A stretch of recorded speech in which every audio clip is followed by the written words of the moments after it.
ST3, take 4.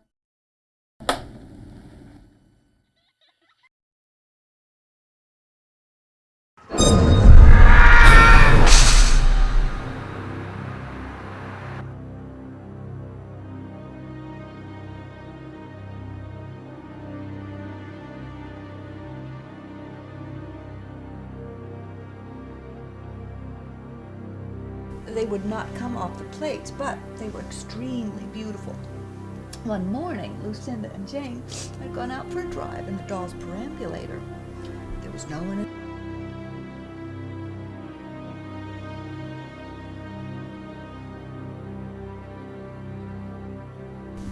They would not come off the plates, but they were extremely beautiful. One morning, Lucinda and Jane had gone out for a drive in the doll's perambulator. There was no one in the nursery, and it was very quiet. Presently, there was a little scuffling Mommy? scrap. Yeah. What's that smell? Oh, I can't smell a thing with this cold. I don't know, honey. There was a little scuffling, scratching noise in the corner near the fireplace where there was a hole under the skirting board. Tom Thumb put out his head for a moment and then popped it in again. Tom Thumb was a mouse. A minute afterwards, Hunca Munca, his wife, put her head out. Oh.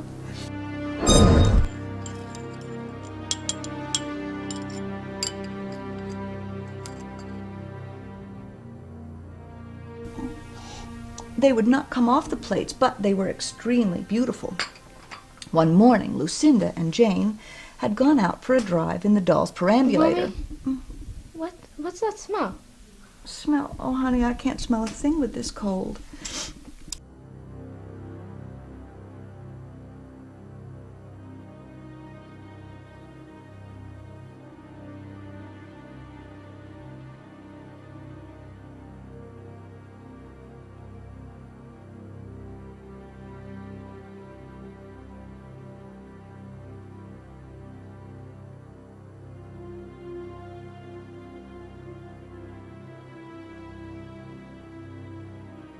Afterwards, Hunca Munca, his wife, put her head out too. What's Daddy do? Well, honey, he's a businessman, and he takes very good care of us.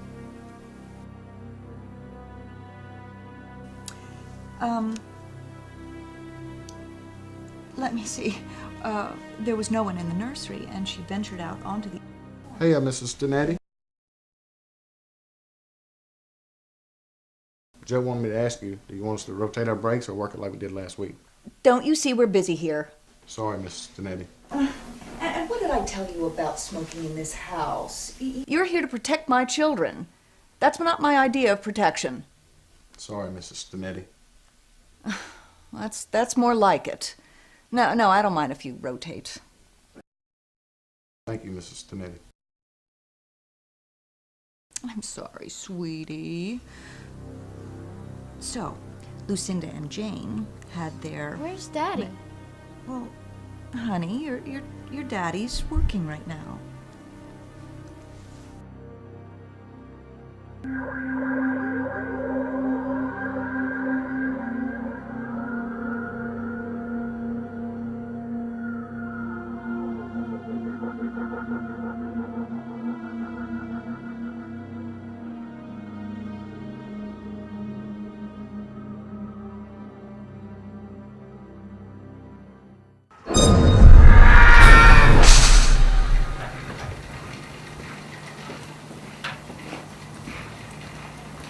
Come, Zena.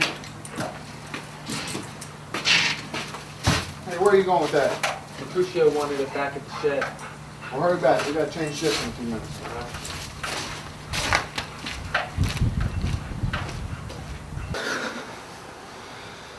Even 4 years later, I still find myself waking up in cold sweats, haunted by the image of a charred body of this young girl.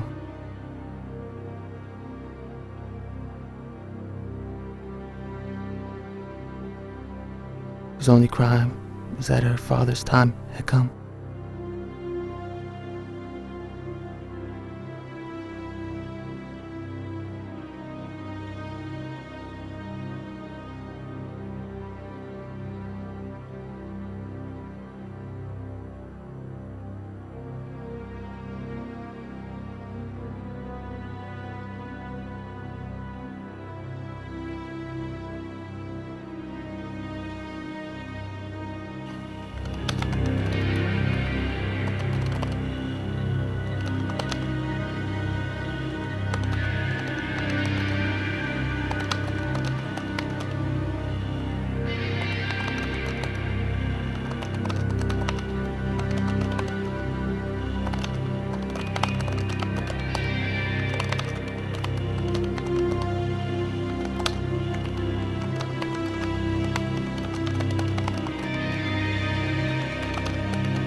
Now, I understand the principle, Dr. Sage, but much of what you propose is very suspicious, to say the least. It's suspicious to you, sir, because you are still unconscious. You have been lulled to sleep by the artifices of our human world, what some inappropriately call reality. So would you say this is not reality? When I studied at Harvard, my father would always tell me that things would be different once I entered the real world. To my father, the college world was artificial, but the city to him was real. The truth, however, is that both Harvard's campus and the city of Boston offer equally artificial realities. We treat the concrete of our buildings as if it will be around in 200 years. There are 168 hours in any given week. Nearly a third of that time is spent sleeping. Perhaps another 20 hours or so traveling to or from work. And then there is the artifice of work. We are asleep, my friend, and most of us never wake up. Now, in your book, Dr. Sage. It is not my book. As I mentioned earlier, it was given to me by a man I met only once. Okay, have it your way. I can appreciate a intriguing marketing angle as much as the next man. In this book that I was given, I read things that were extraordinary. Einstein and others suggest that we use perhaps only 10% of our brain capacity. Would you not agree that a conscious being who only realizes 10% of his cognitive ability is in fact unconscious?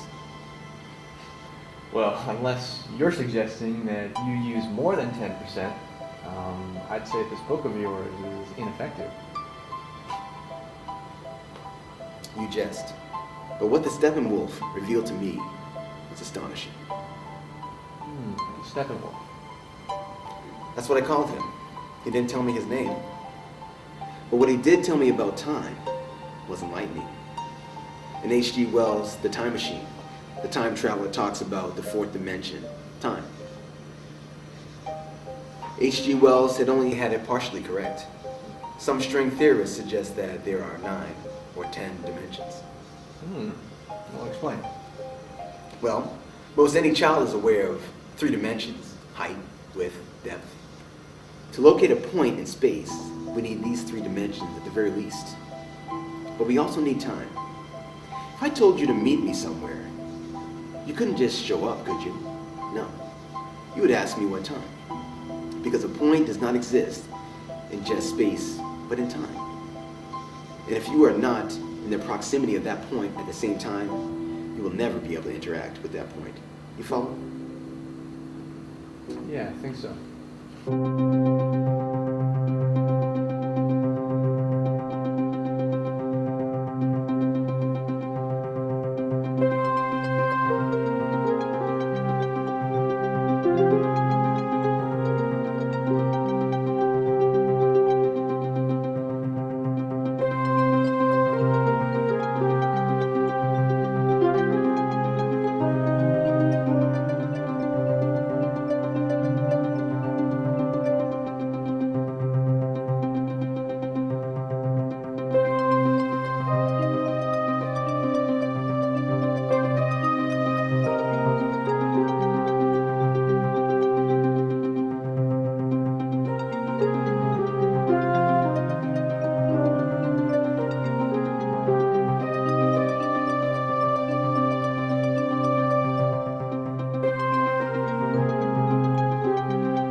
What's a ferret, Uncle Tony?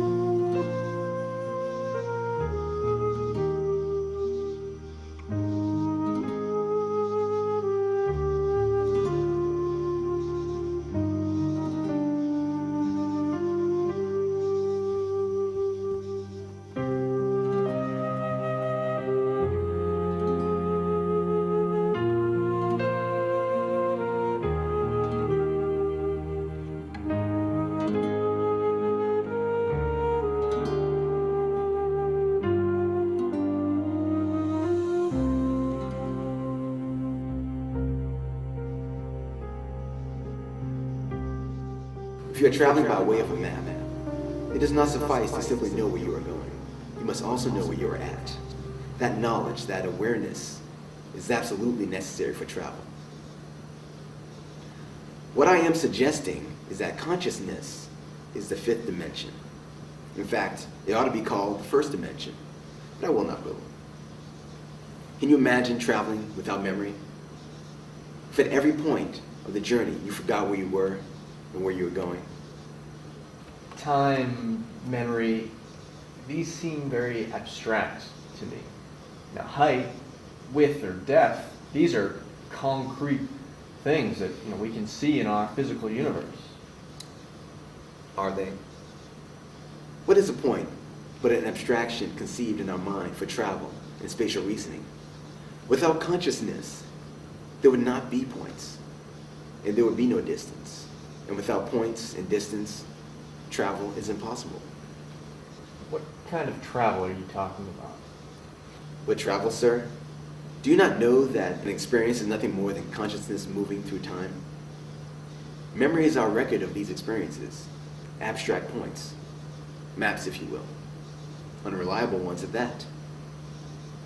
Past, present, future, only illusion and relative.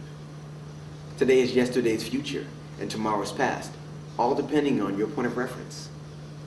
But what would happen if an entire life were recorded in one single measure of memory? That life would seem but a moment. Time exists only in our minds. The essence of existence is not found in time, but in consciousness. Consciousness. So are you suggesting what I think you're suggesting? But there are others who know of the Steppenwolf document and are trying to prevent me from making this information public. I suspect that eventually they will be able to get to me. But on the internet, and not in textual production, they'll not be able to stop me or suppress the information, as they have in the past. Who? They know who they are. They're the ones who, up until this point, have controlled us, mastered us, manipulated us, because of their understanding of time and consciousness. It is a game to them, where only they are the winners. These beings have seemingly supernatural speed and intelligence. They see things before they happen, and if they don't like what they see, they can change it without us knowing. They live for extraordinary amounts of time. On the outside, they appear as you or I, but on the inside, these beings are extraordinary. Hi, Jason. How are you? I'm fine. How are you? I'm good, thanks. So why don't you come in? Can I offer you something to drink? Sure. What do you have? Coffee, tea, water, juice. I'll have tea, thanks. All right. Sean's upstairs. He'll be with you in a moment. That's fine, thanks. I'll wait.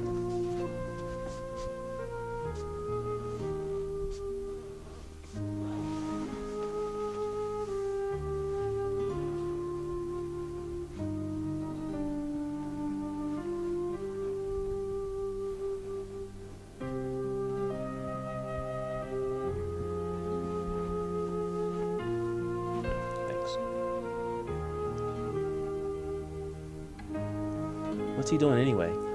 He's upstairs meditating. Meditating? What is he, a Buddhist or something? Cut the crap, Jennifer. What's really going on here? Honey, Jason's here.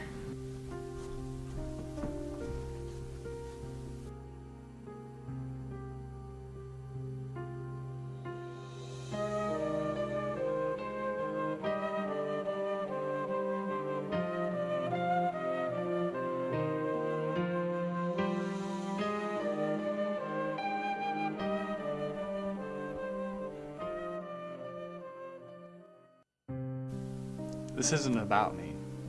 This is much bigger than me. This is about changing the face of a morally decadent industry. What are you talking about, Sean? There's no such thing as chaos. I was given this talent for a reason. My mission is to show the world what that reason is. Okay. So finish the picture and everyone will be happy. I can't do it. Why not? There's some scenes in the script I just can't do.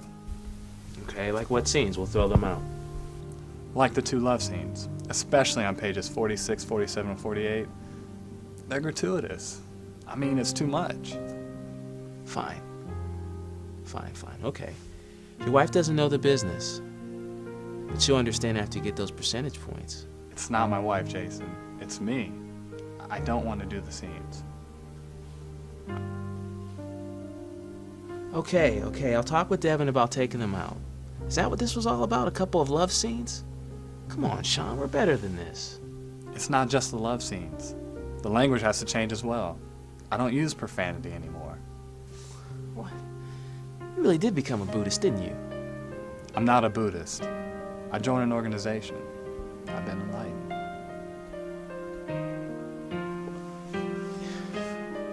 You? I can't... You've been enlightened. So... what kind of organization is it? Come and see. Why don't you visit us? Us? Sean, what are you, crazy? You give up your career for this? For a drug habit, maybe. For your wife, I don't condone it, but I understand, but not for this. For what? They're gonna sue you. You'll be ruined. You'll never work in the business again. I have $2 million put away. That's twice the contract.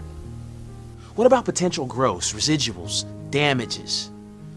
What can I do? Look, I'm begging you as a friend. You have to do this movie. You know what you can do for me, Jason? What?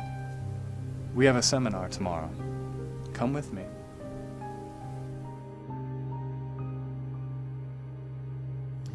Time travel is possible.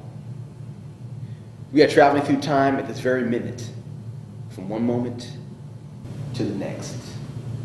Where our science fiction gets it wrong is that they suggest that we can take our bodies anywhere in time. This is a fallacy. Quantum theory suggests that we are limited physically to traveling anywhere in our own lifetimes. This, of course, being based on the limitations of our bodies. This, too, is a fallacy. Our physical bodies are prisoners of the day that they are in. You cannot take your body outside of a 24-hour period. But your consciousness, on the other hand, is free to journey wherever it desires, because your consciousness is not confined to three-dimensional space. And that is why I've decided to appear here tonight, because I am going to publish Steppenwolf's findings on the internet. I cannot tell you exactly when, but it will be soon. So what'd you think? I think you're nuts for buying into all that fifth dimension consciousness mumbo jumbo. No, what did you really think? Look, Sean, I have to be in New York tonight. Where can we talk? Right now, Emmeric wants to give us both for lunch. Emmeric? You know, the professor. Yeah, I know who he is. What, you guys are on a first name basis now? No, he just wants to get with you. I told him about you. I don't think that's a good idea. Why not? Look, Sean, he's an intellectual capitalist, nothing more. I mean, the seminar was interesting and everything, but I see a lot of holes here. Good. And you can tell Emmeric all about him. Look, this isn't about me. This is about Sean. He has a chance to make $1 million here, 10% of which I assume would go to you. My organization doesn't need Sean's money. Sure, he's a rich man. Nobody can deny that. And what he contributes, he contributes. We have nothing to hide. So then, why can't he do this movie? I think he should do the movie if compromise is more important.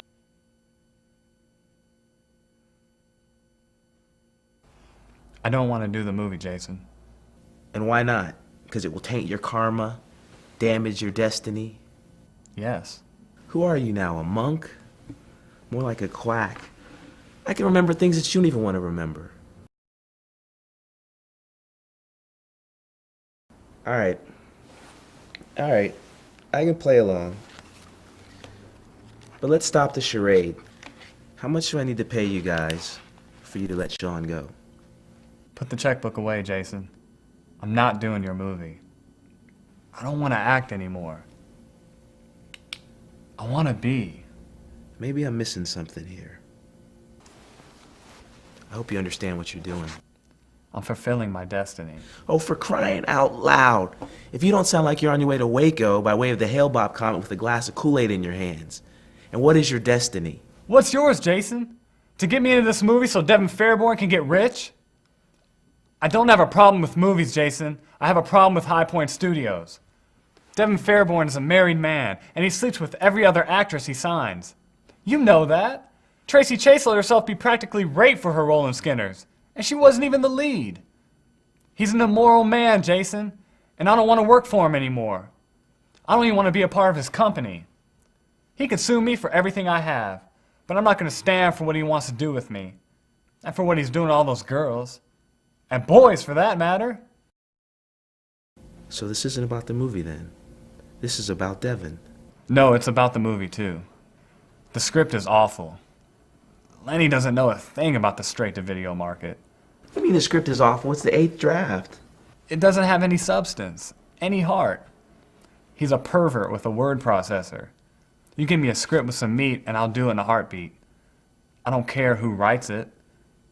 You give me a script by Lenny, and not even Goldman could revise it. So basically, what you're telling me is that if I could get Jesus to write you a script, then you'd do it. You know High Point Studios going under. With these kids and these low-budget DV flicks popping up all over the place, it won't be 5 years before we're spread too thin. Why don't you pull out now?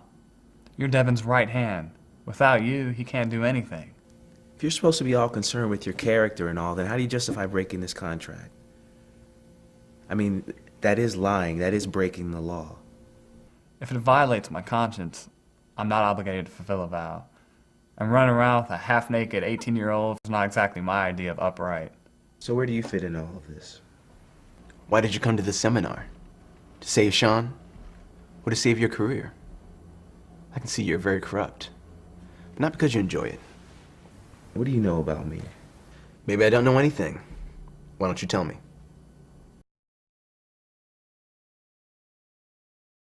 Here's the bottom line, Jason. If there's an order to this chaotic existence of ours, and there most certainly is, I have only one of two purposes sitting here with you. Either I'm here to serve that order, or I'm not. If I'm not, then you have every right to walk out that door and never come back. If you do that, no one will stop you. And I'll respect your decision. You'll be doing yourself a favor, saving yourself from me harming your soul. But if I'm here to serve that order, this God, if you will, to teach you thoroughly how the path that you have chosen can only end in destruction, and how to show you life's true path. But you walk out of that door thinking that I'm this crazy cult leader that everyone reads about in the papers, then it's your soul who stands in jeopardy, my friend. You're not going to brainwash me.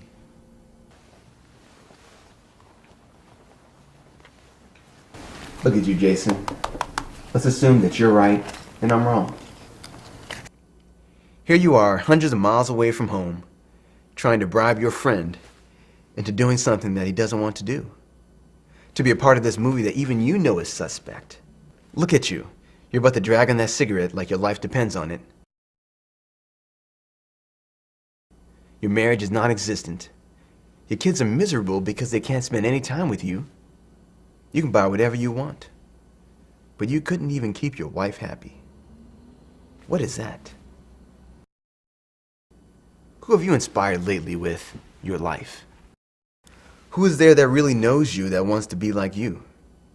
Your children? What? So they can break up their wives too? Think about all those perverted things you do in the dark when nobody's looking. If your life were a movie, would you be a hero or a villain? Ask yourself that. You're nobody, Jason. I've only known you for 5 minutes, and I'm not even inspired by the nature of your conversation. And yet you're right, and I'm wrong. So basically that means I should marry only to divorce, abandon my children, take up smoking, and go get $1 million job so I could pressure my friends into compromising their consciences, and only to visit them when there's something in it for me. Sorry, but I'd rather be wrong. It was nice meeting you, Mr. Wright. But there's the door.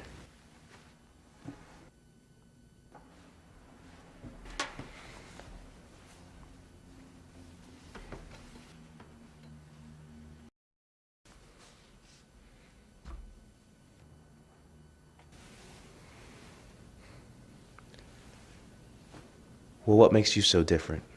You don't have to argue with him, Jason. No, I'm serious. I want to know what it is that you know.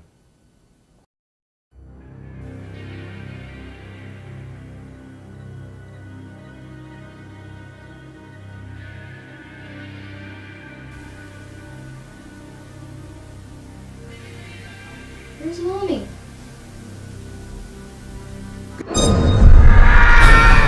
What's with the cigarette? What's with the cigarette? There's no smoking in my house. You know this. You're here to protect my children. Where you going with that? Mercutio wanted it back at the shed. I'll hurry back. We have to change shifts in a few minutes. It belonged to two dolls called Lucinda and Jane. At least, it belonged to Lucinda, but she never ordered meals. Jane was the cook, but she never did any cooking because the dinner had been bought ready-made in a box full of shavings. There were 2 red lobsters and a ham, a fish, a pudding, and pears and oranges. They would not come off the plates, but they were extremely beautiful. One morning, Lucinda and Jane had gone out for a drive in the doll's perambulator. What's that smell? Smell? Oh, honey, I can't smell a thing with this cold. There was no one in the nursery.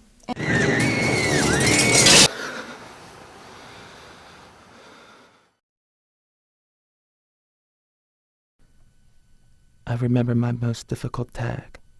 She was a daughter of an Italian don out west who had amassed his fortunes in pornography and the music business. To pull it off, the ferret had to set the don's mansion on fire. The final touch would be to start the fire in the girls' room so that there would not be enough time for someone to get her out. The don would suspect arson. But he had a lot of enemies, and since our business is not affiliated with any other syndicate, all indicted families would naturally deny all responsibility. The business and the boss were not at risk. After all, most people don't even believe we exist. You see that guy? Let's say his name is, I don't know. Think of a name. Ray Baxter. Is he a ferret? No, he's not a ferret. You are. Me? Hypothetically, it's like this. The employer, most of us just call him the boss, tags you. That means he gives you an assignment. Let's just say that Mr. Baxter or Mr. Baxter's organization has wronged the business in some way, or wronged a brother of the order. Your assignment is to ferret Mr. Baxter or Mr. Baxter's organization and come up with a way of destroying him. What about insiders? You just worry about how to destroy somebody without actually doing the deed yourself. Now, how would you ferret this guy? I don't know. What does he do for a living? That's not important. His occupation doesn't matter. How many people die on their jobs? A cop, a fireman, but what percentage of these guys get ferreted? Not very many. You have to start with his daily routine. Where he sleeps, where he eats. Like finding his tragic flaw? Yeah. Where did you learn that? My tutor. Yeah, I like that. Like finding his tragic flaw. Ferret exploits his target's tragic flaw to end his life. Everybody dies, right? As a ferret, you just speed up the process. You have to get close to him. You have to put him in your confidence. The guy likes to smoke 2 packs a day, become his friend and get him to smoke 3. Maybe he'll die of lung cancer before the tag is up, you never know. If he's a social drinker, turn him into an alcoholic. Maybe he'll die in a car wreck on his way home from the bar. Will that still count? As long as your target dies while he's under your tag, you get credit for it from the employer. How long do tags last? Average tag is 28 days, which is plenty of time. People are shallow these days. It's not like it used to be. Nowadays, you could become someone's friend in a day if your game is right. Take a look at this guy. You think he knows what life is about? You think he's sharp? If he's like most guys his age, his marriage is on the verge of divorce, his kids are gonna wind up on drugs, the dog's probably got worms. Take away his life, you take away his job, you take away his health, and what's he got? Nothing. Nothing. Men aren't like animals. To kill an animal, all you have to do is shoot him. To kill a man, all you have to do is take away what's important to him. Destroy what he cares about. When it comes down to it, most men just don't like people enough. Get him fired. Get his wife to cheat on him. Give him an incurable disease or a terminal illness. Get his daughter hooked on dope. Get her to fall in love hopelessly with a black man or a Hispanic. Unpeel his life like an onion, layer by layer. Take away his comfort, take away his security, and most men will destroy themselves. Take away his life and you'll be doing him a favor. He'll be grateful. If you're gonna be a ferret, you can't be ferreted. That means nothing can be close to you. Not Father Turrentine, not me. Don't put your stock in anything death can take away. No women. You can't get married, Giuseppe. No kids. No wife. Women are the easiest way to take a man down. Men don't have self-control out here. People in this city, they treat sex like a sport. They do it to pass time. Then they get abortions like a football player gets a knee brace. That's not right. That's not right, Giuseppe. If you're gonna be a ferret, you can't let anything, no girls, no cars, no job, no money, you can't want them. This is all you need. This and a pardon from the man upstairs. Because even ferrets one day are going to have to give account for their sins.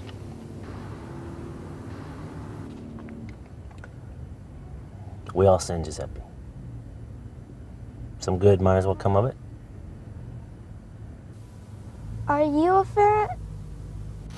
Don't ever ask anyone that again. You don't worry about the Turrentines. You don't worry about the others.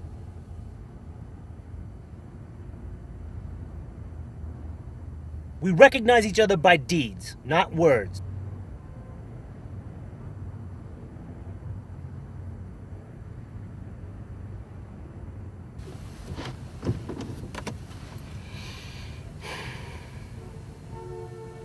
We never had this conversation.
forgive me.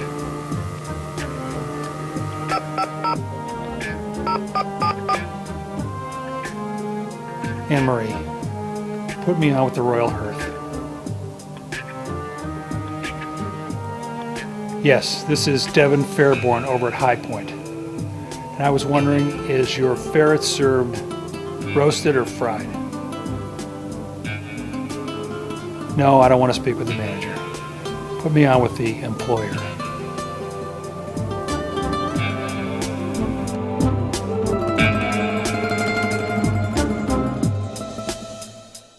The boss contacted me in the usual manner. I was puzzled at first because there seemed to be no mention of my previous exchange with my superior. But I knew that Anthony had not forgotten my insubordination. There is an ancient myth in our organization that if you go back too far, you can't come back. Typically, that time frame has been thought to be 24 hours or so. But once, by accident, I discovered that this was not the case. And ever since then, I've been a threat to them because I know their secret. But of course, they also know mine.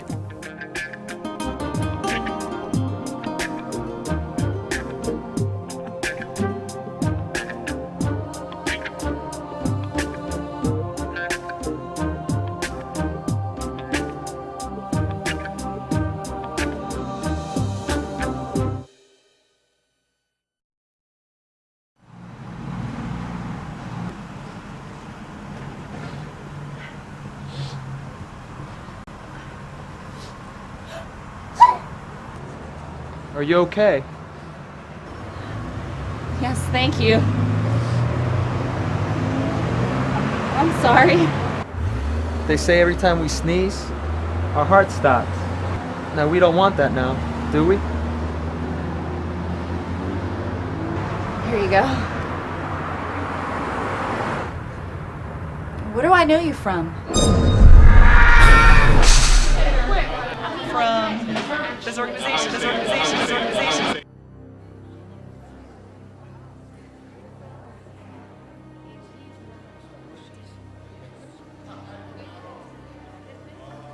There was something familiar about this man, Emmeric Sage. Strangely familiar.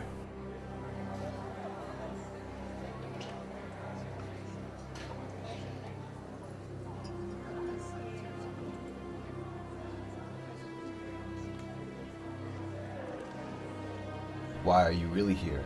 I had never met him before.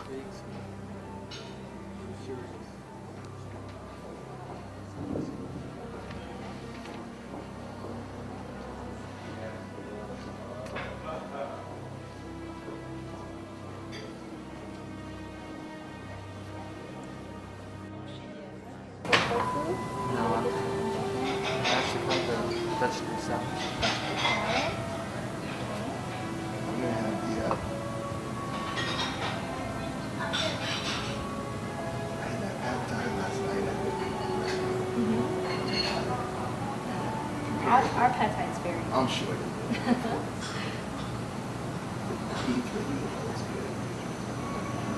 Let me try the bean thread noodle with chicken. But it was almost like I knew what he would say before he said it, without him even speaking. Do you read the Bible, Mr. Jones? There are clues there if you look. We call them angels and worship them. But a careful study of Scripture reveals that angels have no desire to be worshipped, but in fact are beings, just like us. In some passages, they are even called men. But what is the difference between us and them? The difference, my friend, is up here. They are free, while we are still slaves. Is there anything else I can bring for you right now? Enjoy your meal. After reviewing the files, I thought this tag would be interesting. I studied my target thoroughly and watched his movements for the past several days. Now all I had to do was develop a strategy for infiltrating his organization. Nobody's slave, Dr. Sage. But of course. Do you believe that we have utter control of our lives?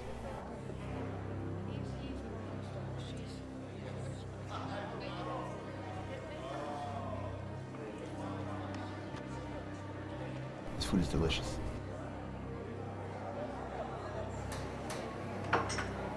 Do you believe that free will exists, that we make our own decisions? What if I told you that this is not true? That we are just living out one long, irrevocable moment?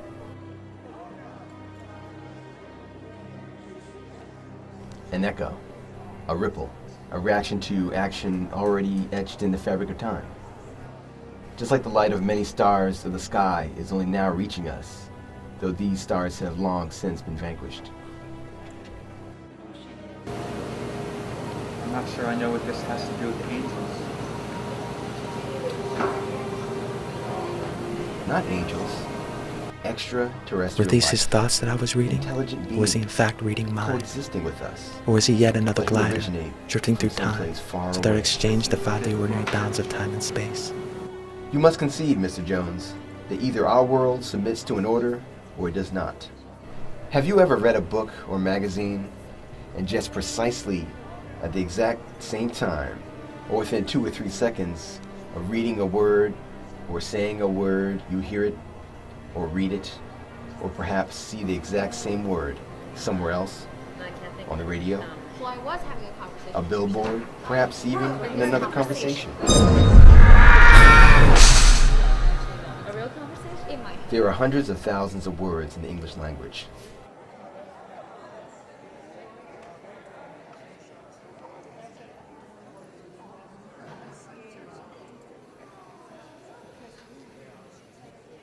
There are 86,400 seconds in a day. We are bombarded by over 1,600 marketing messages in a day. The odds are astronomical, and yet this is a common occurrence. Coincidence to some, but to me, these are reminders that no matter how complicated our world gets, no matter how much technology we develop, there is an order. And the more layers of information that we add to our lives, the more this order is revealed. Have you ever thought you saw someone, only to run into them later on that day? Have you ever picked up the phone to call someone, only to have the phone ring with them on the other line? We are here for a reason, Mr. Jones. You are here for a reason. I think it's time that we find out just what that reason is.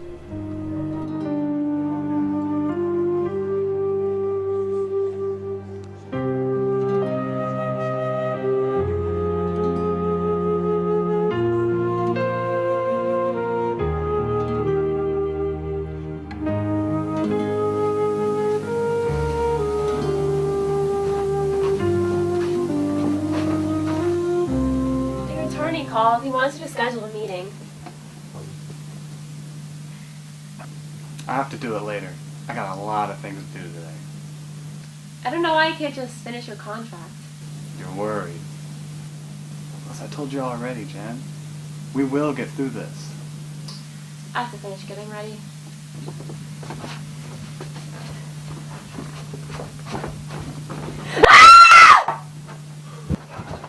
What is it?